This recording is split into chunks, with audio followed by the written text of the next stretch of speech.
Дечки, ај вака, како беше снимањево на Дајте музика? Мислам, предпоставувам дека е тоа напорно снимање, дека не се прави во 20 минути веројатно, така.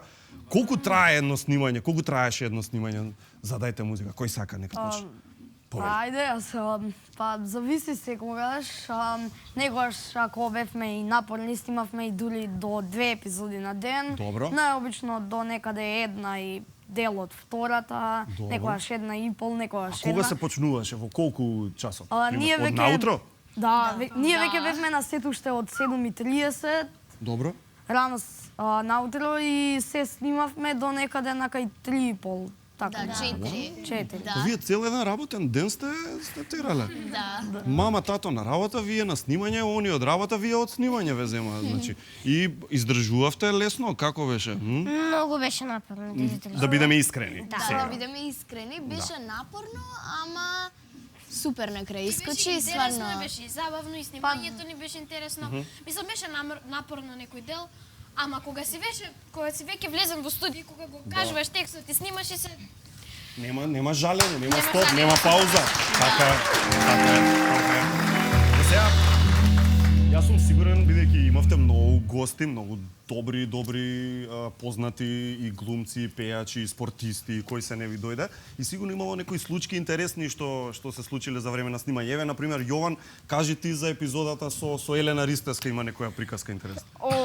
Тоа сигурен сум дека сите што ја гледале епизодата имаат приметено, нели, и приоѓам на Елена Ристовска и кога почнам да кажувам текст, јас паѓам да се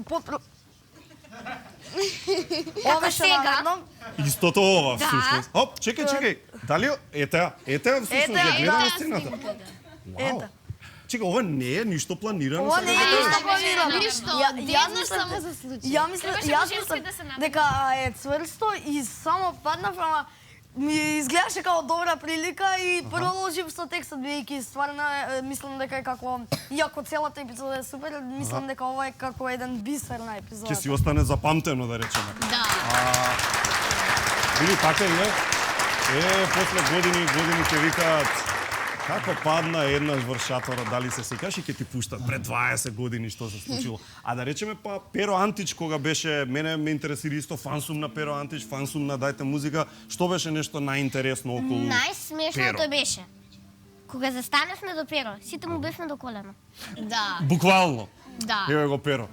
Имаше една сцена, не знам, тој шутираше фактички. Не можеше да шутне. Не можеше да погоди кошот. Перо Антич. Да, не го вина кошот беше многу низок и не. И не можеше да погоди.